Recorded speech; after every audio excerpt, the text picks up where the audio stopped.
हमारे जिंदा खुदावंद प्रभु यीशु मसीह के सामर्थ्य नाम में आज की इस पवित्र संगति में आपका स्वागत है।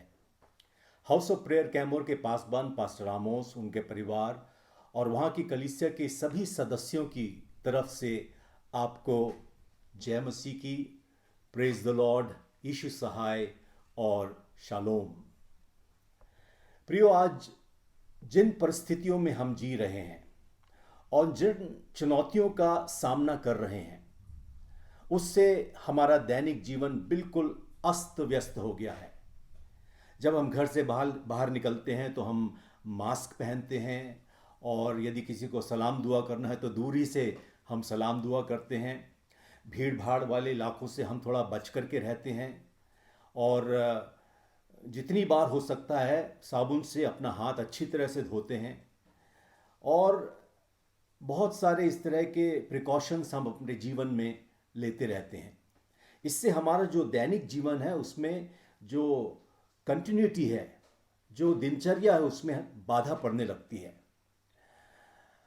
आपको शायद मालूम है कि इस महामारी ने दुनिया के कोने कोने में हर इंसान के जीवन को प्रभावित किया है। इन बदलते हुए हालातों में जहाँ पर मुसीबत के काले बादल चारों ओर मंडला रहे हैं, और जब हम उस सुरंग में जो अंधकार से भरा हुआ है उसमें से जब हम चल रहे हैं तो दूर तक हमको कोई रोशनी दिखाई नहीं दे रही है। आने वाले कल के दिन क्या होगा इसका भी हमको कोई अंदाज़ा नहीं है।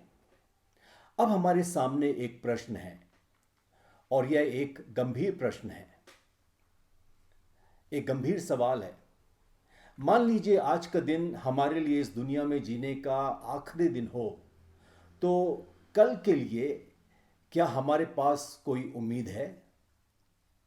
क्या हमारे पास कोई जीवित आशा है? जरा सोचिए इस बात को।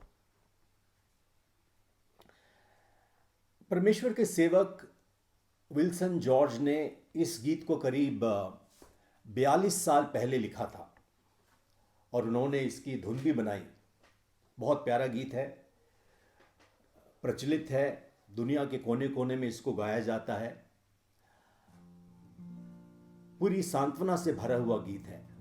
सियोन देश हमारा है देश, रहते हैं हम परदेश, जाएंगे हम अपने देश। मेरे भाई, मेरी बहन, याद रहे कि आप और मैं इस दुनिया में एक यात्री के समान है, परदेशी हैं, और हम उस देश की आशा कर रहे हैं जिसकी प्रतिज्ञा जगत के उद्धारकर्ता प्रभु यीशु मसीह ने केवल उनके लिए जो उन पर विश्वास करेगा और उन्हें अपने जीवन का खालिक और मालिक बनाएगा, जो उनके हुक्म का पालन करते हुए उनकी राह पर चलेगा और अपने गुनाहों से माफ़ी मांग करके रोज़ दुआ करेगा, रोज़ बाइबल पाठ पढ़ेगा, रोज़ उनके पीछे पीछे चलने की कोशिश करेगा। ऐसे लोगों को जो सच्चाई से चलेंगे, उनके लिए उस देश में जाने की उन्होंने अनुमति दी है। याद रहे कि उस देश, तैयार किए हुए देश में जाने के लिए हमें इस देश में जहां पर हम रहते हैं कुछ तैयारियां करनी है। अपने गुनाहों से माफी मांगना है, मन परिवर्तन करना है, धर्म परिवर्तन नहीं। याद रखिए, धर्म परिवर्तन की बात हम नहीं कर रहे हैं, हम मन परिवर्तन की बात कर रहे हैं। अपने चरित्र को बदलने की बात कर रहे हैं, अपने स्वभाव को, अपने बोलचाल को, अपने जीवन की शैली को बदलने की बात कर रहे हैं। अपने सोचने, अपने विचारने, इन सब बातों को हमको बदलना है।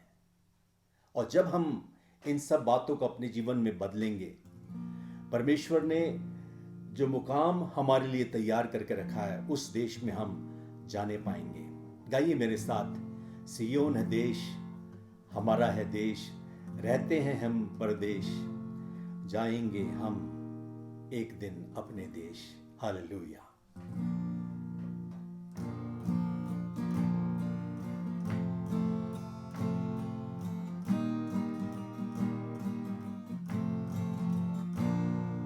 सियोन देश हमारा है देश, रहते हैं हम परदेश। जाएंगे हम अपने देश, सियोन देश हमारा है देश, रहते हैं हम परदेश।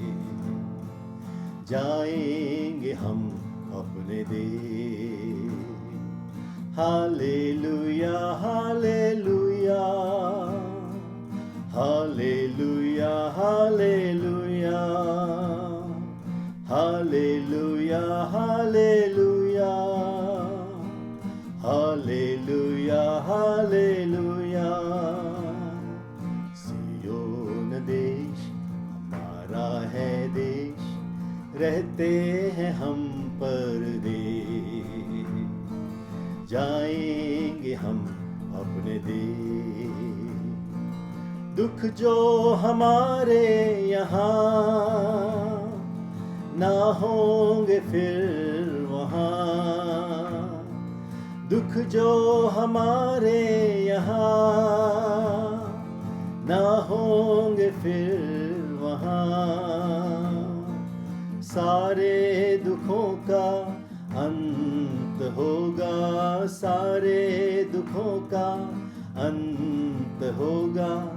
दुख के ये आंसू यीशु पोंछेगा, दुख के ये आंसू यीशु पोंछेगा। सियोन देश हमारा है देश, रहते हैं हम परदेश। जाएंगे हम अपने देश। Hallelujah hallelujah hallelujah hallelujah hallelujah hallelujah hallelujah hallelujah. Zion देश हमारा है देश, रहते हैं हम परदेश। जाएंगे अपने देश। मन्ना लगाए यहाँ, जाना है हमको वहाँ। मन्ना लगाए यहाँ, जाना है हमको वहाँ। यहाँ के सुखों का अंत होगा, यहाँ के सुखों का अंत होगा। वहाँ के सुखों का अंत न होगा, वहाँ के सुखों का अंत न होगा। सियोन देश हमारा है देश, रहते हैं हम परदेश। जाएंगे हम अपने देश। Hallelujah hallelujah hallelujah hallelujah hallelujah hallelujah hallelujah hallelujah. Zion देश हमारा है देश, रहते हैं हम परदेश। जाएंगे हम अपने देश। आएगा यीशु यहाँ, ले जाएगा हमको वहाँ। आएगा यीशु यहाँ, ले जाएगा हमको वहाँ। वादा यीशु का पूरा होगा, वादा यीशु का पूरा होगा। अनंत जीवन हमको मिलेगा, अनंत जीवन हमको मिलेगा। सियोन देश हमारा है देश, रहते हैं हम परदेश। जाएंगे हम अपने देश। सियोन देश हमारा है देश, रहते हैं हम परदेश, जाएंगे हम अपने देश। Hallelujah hallelujah hallelujah hallelujah hallelujah hallelujah hallelujah hallelujah. Zion देश हमारा है देश, रहते हैं हम परदेश, जाएंगे हम अपने देश, जाएंगे हम अपने देश, जाएंगे हम अपने देश।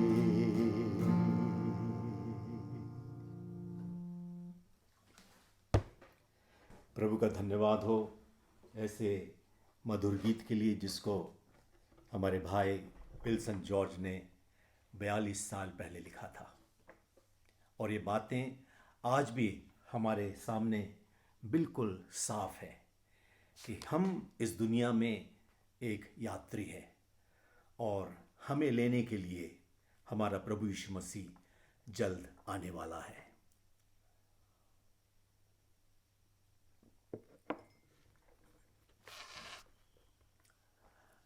पिछले हफ्ते हमने ये सीखा था परमेश्वर के वचन से कि परमेश्वर अपना काम हमेशा समय पर करते हैं। God does his work in his time. हमने पहली बात सीखी थी प्रभु का समय। आज जो दूसरी बात हम सीखने जा रहे हैं, प्रभु का स्वर, उनके अल्फाज। आपको याद होगा कि उस व्यक्ति के पास जिसके पास जो बेथेस्दा के ओसारे में 38 सालों से अपनी बीमारी की अवस्था में चंगाई प्राप्त करने के लिए पड़ा हुआ था, उस दिन जब यीशु मसीह उसके पास आए तो उससे उन्होंने एक सवाल किया और उस सवाल के जवाब में इस व्यक्ति ने यीशु से दोबारा सवाल नहीं किया, ऊटपटांग बातें नहीं की, परंतु अपनी दशा को उसने समझा।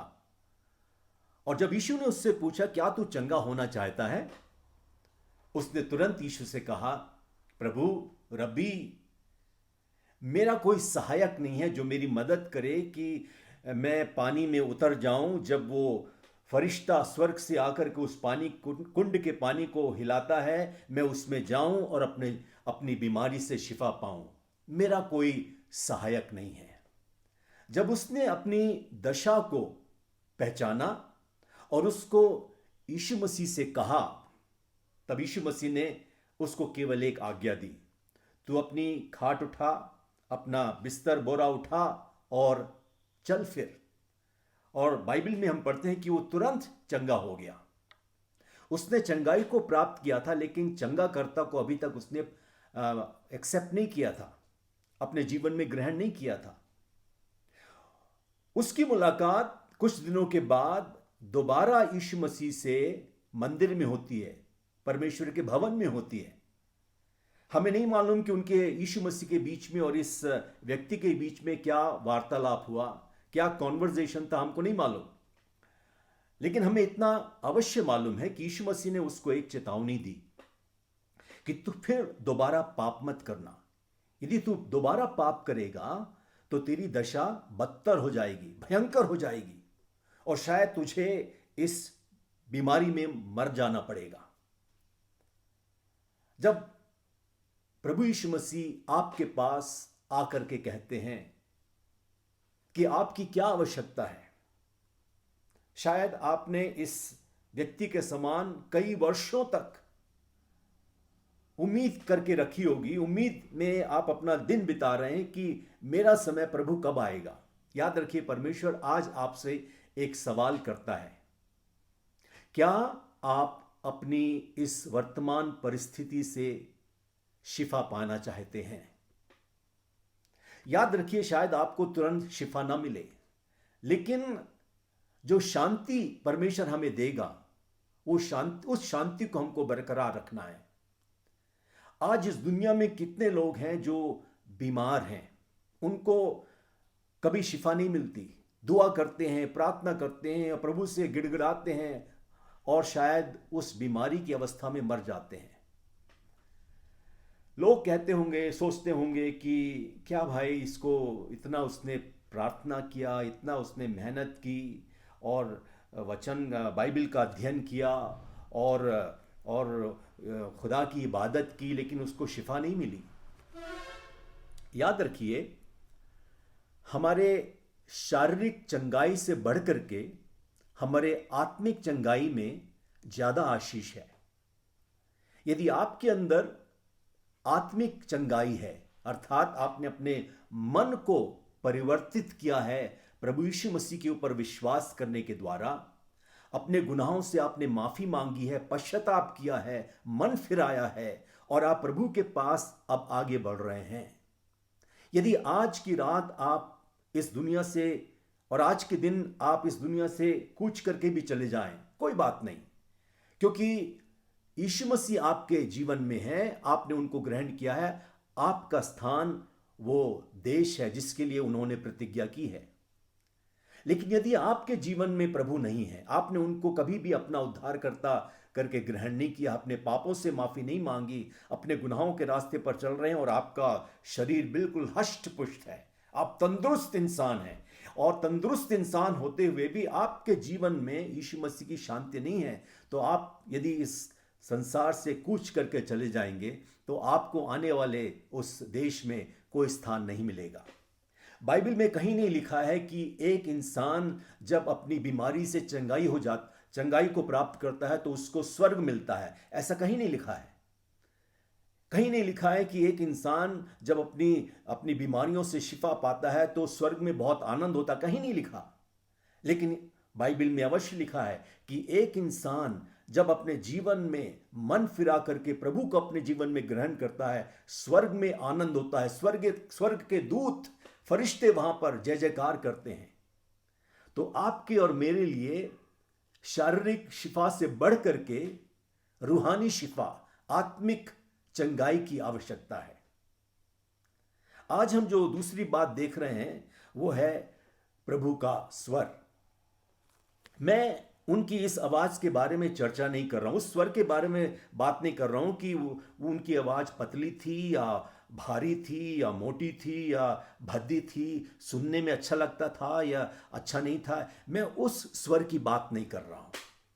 मैं उस स्वर की बात कर रहा हूं, मैं उस अल्फाज की बात कर रहा हूं जिसमें एक कुव्वत थी, एक इख्तियार था, एक अधिकार, स्पष्टता और विनम्रता थी।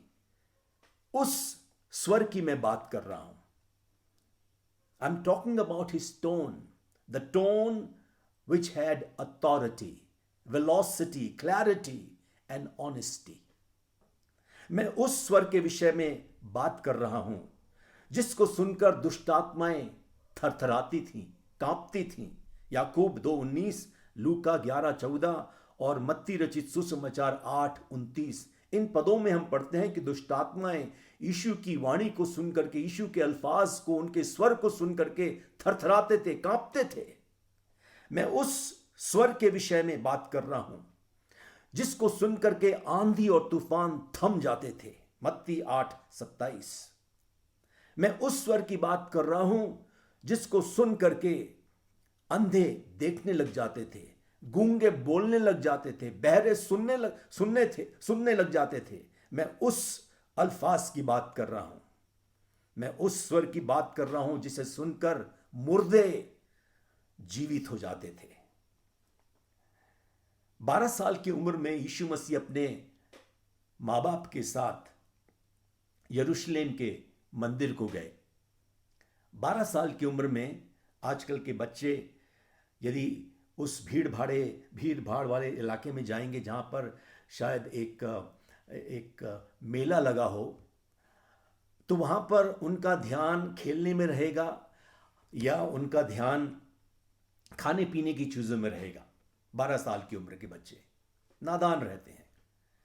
लेकिन यीशु मसीह ने इस तरह की कोई हरकत नहीं की। बाइबल में लिखा है लूका 2:47 में कि यीशु मसीह उस मंदिर में बैठ करके वहां के शास्त्री, पुरनिये और जो फिलोसोफर थे उनके साथ वार्तालाप कर रहे थे, उनके साथ बातें कर रहे थे। और वचन में लिखा है कि उनके उपदेश को सुन करके, उनकी वाणी को सुन करके, उनके अल्फाज जो उनके मुंह से निकलते थे उसको सुन करके लोग दंग हो गए थे, चकित हो गए। यीशु मसीह की आवाज, उनका स्वर्ग इंसान को चकित कर देता है। लूका 4:22 में हम पढ़ते हैं कि यीशु मसीह के वचन को सुनकर लोग उनकी सराहना करते थे, उनकी तारीफ करते थे। क्यों? क्योंकि उनके मुंह से जो वचन निकलते थे वे दया और अनुग्रह से भरे हुए थे।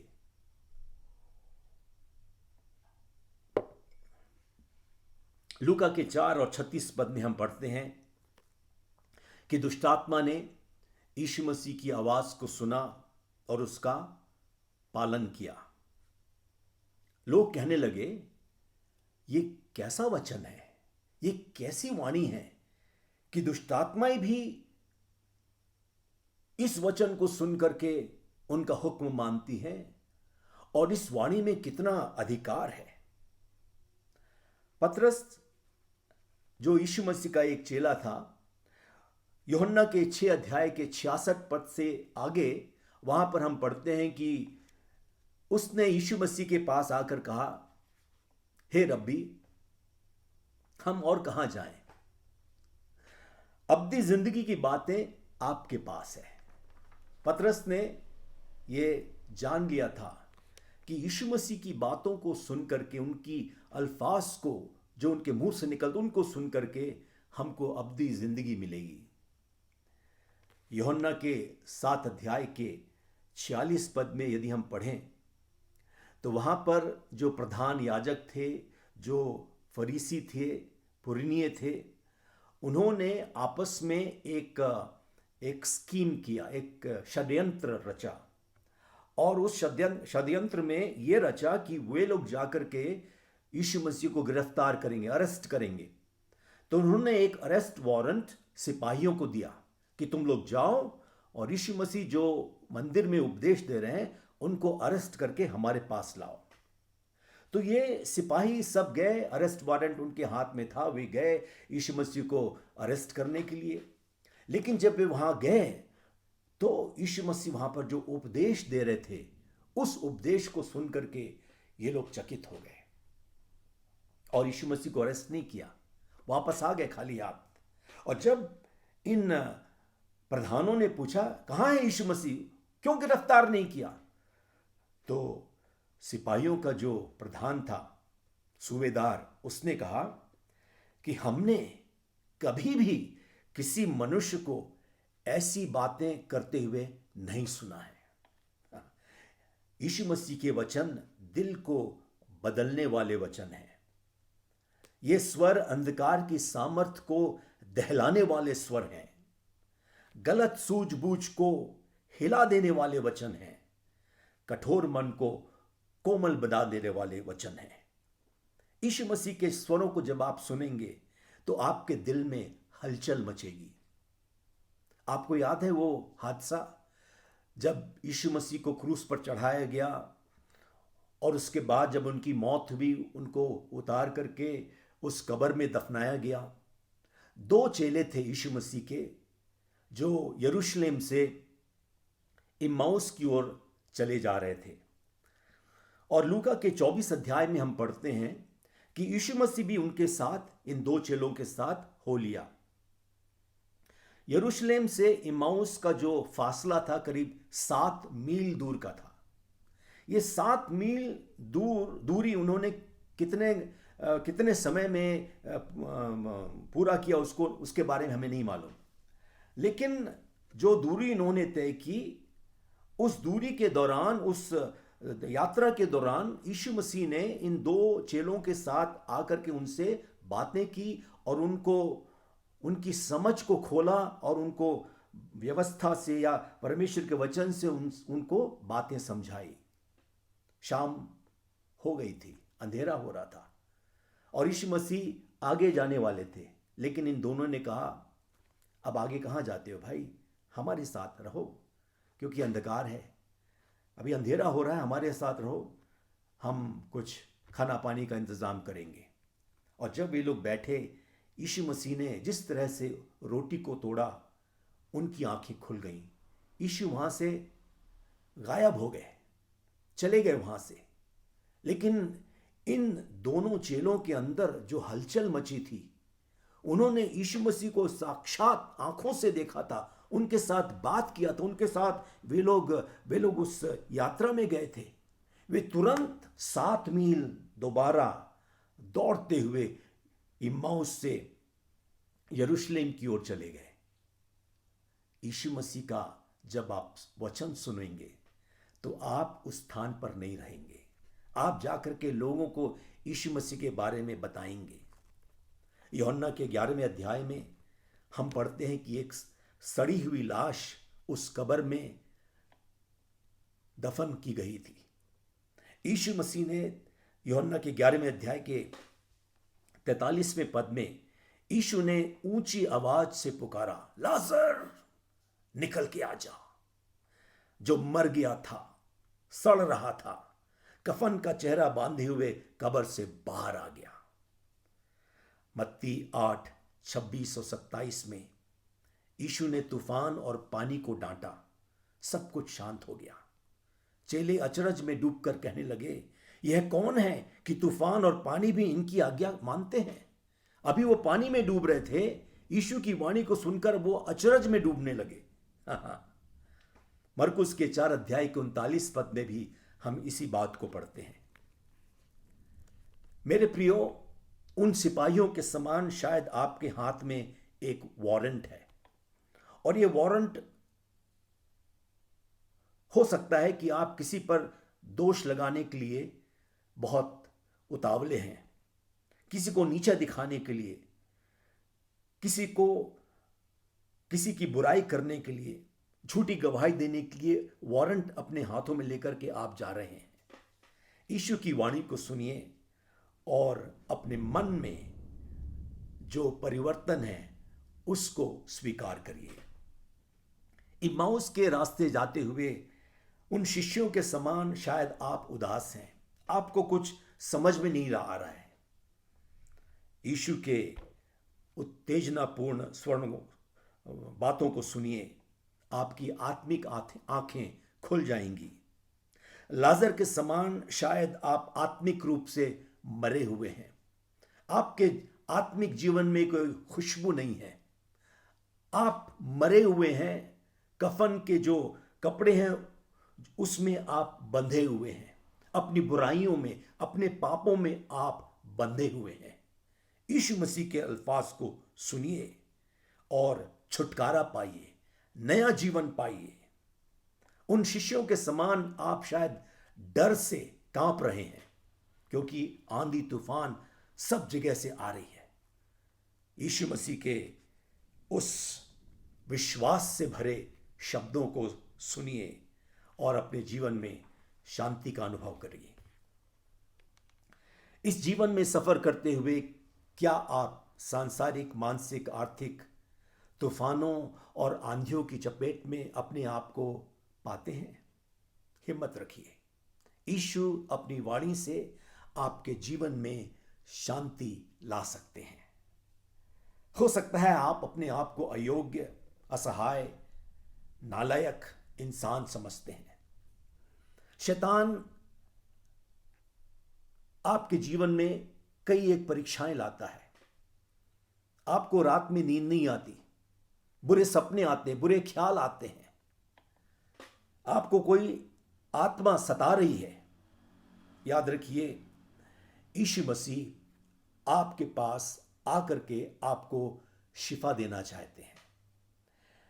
मरकुस के 7 अध्याय के 24 से 30 पद में एक बड़ी खूबसूरत बात है, एक यूनानी स्त्री की जो सुरूफिनेकी के इलाके की थी। उसने आकर के यीशु मसीह से कहा, यीशु, मेरी बेटी को एक दुष्टात्मा सताता है, मेहरबानी से आकर के उसको चंगा कर दे। ये यूनानी स्त्री थी, अन्य जातिन थी। तो यीशु मसीह ने उसको दुत्कारा नहीं, उससे केवल यह कहा कि भोजन जो तैयार किया है सबसे पहले घर के लोगों को खाने के लिए उनके लिए बनाया गया है। और जब वे लोग खा करके तृप्त हो जाएंगे तो जो बचा है उसको घर के जो पालतू जानवर हैं उनको दे देंगे। इस स्त्री ने बड़े विश्वास के साथ कहा, हाँ प्रभु, मुझे मालूम है जो खाना है सबसे पहले उनको परोसा जाना चाहिए जो इसके योग्य हैं। लेकिन कभी कभी इन लोगों के हाथों से जब वो मेज पर बैठ करके खाना खाते हैं कुछ टुकड़े नीचे गिरते हैं। उन गिरे हुए टुकड़ों को जो घर के पालतू जानवर हैं वो खाकर भी तृप्त हो जाते हैं। बहुत बड़ी बात इस स्त्री ने की। यीशु मसीह ने तुरंत उससे कहा, जा, तेरी बेटी चंगी हो गई है। उसने यीशु मसीह की अल्फाज को सुना, विश्वास किया, घर वापस गई और उसने अपनी बेटी को चंगा पाया। अय्यूब उसके 40 अध्याय के 9 पद में प्रभु का वचन कहता है कि प्रभु का शब्द गर्जन के समान है, गर्जन के समान। जब बादल गरजते हैं तो उनकी आवाज दूर से भी हमको सुनाई देती है। यीशु मसीह की आवाज इतनी जोरदार है कि उसकी आवाज है आपके कानों तक अवश्य पहुंचेगी। प्रकाशित वाक्य उसके पहले अध्याय के 10 पद में हम पढ़ते हैं कि उनका स्वर तुरही के बड़े शब्द के समान है। तुरही के शब्द को सुनकर के पुराने समय में सेनाएं तैयार हो जाती थीं। उस शब्द को सुनकर के आपको अपने जीवन में तैयार हो जाना है। यशाया उसके 30 अध्याय के 21 पद में हम पढ़ते हैं कि उनका स्वर धीमे से कानों में पड़ने वाली आवाज के समान है। आज आप यीशु के स्वर को सुनिए।